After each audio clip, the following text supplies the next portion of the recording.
রায়গঞ্জের 13 নম্বর কমলাবাড়ি অঞ্চলের 196 যে বুথ আছে সেই বুথের প্রিসাইডিং অফিসার একটু কথা বলছি।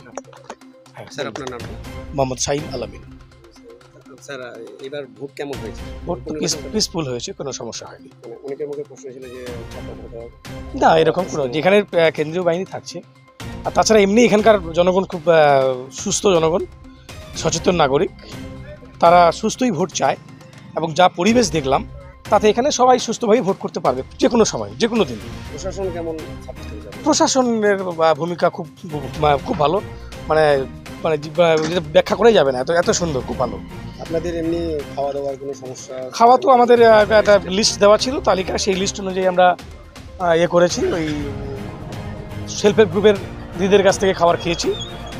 এমনিতেই কোনো অসুবিধা আপনাদের? না, এমনি কোনো অসুবিধা দেখছি, মাঝে মধ্যে বিদ্যুৎ বিভ্রাট হচ্ছিল, এটা একটা অসুবিধা ছিল। হ্যাঁ, ওটাই। এমনি ভোটের কোনো না, ভোটে কোনো সমস্যা হয়নি। এটা নিয়ে আপনার অভিজ্ঞতা কি? এটা মানে আমি তো অনেকবার ভোট করেছি প্রিজাইডিং অফিসার হিসেবে, আমার প্রায় 2012 সাল থেকে। এই 2 মাস অন্তর যে আবার না, সেটা তো করতেই হবে, সেটা তো করতেই হবে, কাউকে না কাউকে তো আসতে হবে। আপনার কি তাহলে লোকসভায় ডিউটি পড়েছিল? হ্যাঁ, লোকসভায় আমি চোপড়াতে ছিলাম। এখানে এই যে জায়গায় এসেছেন আপনি, জায়গাটার নাম জানা আছে? হ্যাঁ, ছত্রপুর প্রাথমিক বিদ্যালয়। কেমন কেমন এখানে কেমন মানে? না, আমি যা দেখলাম যে যত লোক আছে, লোক সব কোঅপারেটিভ, মানে যে সমস্ত লোক সব কোঅপারেটিভ। ভোট ভালো হয়েছে। ভোটের পরিমাণ তো আমার 1417 ভোট ছিল, আমার 1010 পড়েছে। না, অনেকে দেখছিলাম যে 6টা বাজার পরেও অনেকে দাঁড়িয়েছিলেন। না, তা আমি তো সেভারাল টাইমস এসেছি, কিউ স্লিপ দেওয়ার জন্য ডেকেছি, বারবার বলেছি কেউ থাকলে আসুন। আমি 15 মিনিট আগে থেকে অ্যালার্ট করছি যে আমি কিন্তু 5 কম 6টায় আমি স্লিপ দেবো, কেউ আসে পৌঁছায়নি। না, এটা অনেকে অভিযোগ করেছে। অভিযোগ করলে সেটা ভিত্তিহীন, এটার কোনো ভিত্তি নেই। আমি অনেকবার এসেছি। আমরা শুনে নিলাম 13 নং কমলাবাড়ি অঞ্চলের 196 বুথের যে প্রিসাইডিং অফিসার ছিল তার অভিজ্ঞতা শুনলাম। তিনি বলছেন শান্তিপূর্ণভাবে ভোট হয়েছে।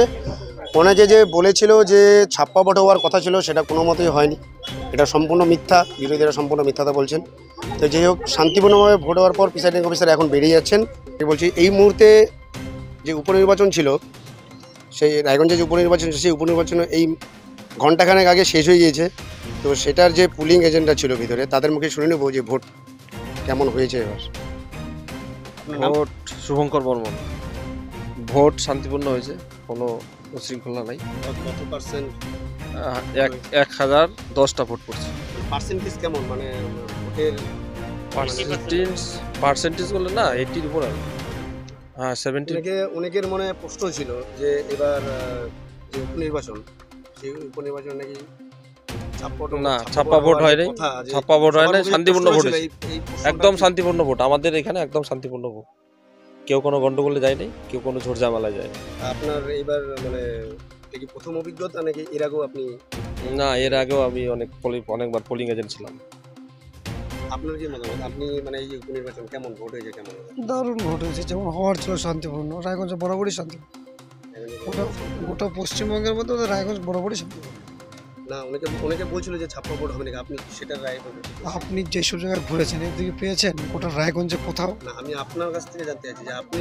আমরা এই অবধি খোঁজ পাইনি। আমাদের বুথ তো খুব শান্তিপূর্ণ, আমাদের বুকে মানে অতীতেও হয়নি, ভবিষ্যতেও হবে না, বর্তমান তো নেই। আপনি বলছেন ভিতরে আপনি ছিলেন, ভিতরে কেমন ভোট হয়েছে? খুব ভালো হয়েছে ভোট। না, কোনো ঝড় ঝামেলা কোনো কিছু হয়নি, প্রচণ্ড শান্তিপূর্ণভাবে হয়েছে। প্রশাসন কেমন সাপোর্ট করেছে? প্রচণ্ড ভালোভাবে সাপোর্ট করেছে। না, শান্তিপূর্ণভাবে হয়েছে। এইমাত্র আমরা শুনে নিলাম যে 196 ভোটে শান্তিপূর্ণভাবে ভোট হয়েছে। আর এইমাত্র এখন আপনি দেখতে পাচ্ছেন সম্পূর্ণ গাড়ি এই মধ্যে রেডি হয়ে গেছে যে ইভিএম মেশিন নিয়ে যাওয়ার জন্য। তো এই পর্যন্ত শেষ হলো। আমি দেবাঞ্জন রায়ের সঙ্গে রামা রায়, খাস খবর 8, উত্তরবঙ্গ। এখন আপনিও রিপোর্টার, আপনার এলাকার যে কোনো খবর পাঠান এই নম্বরগুলোতে।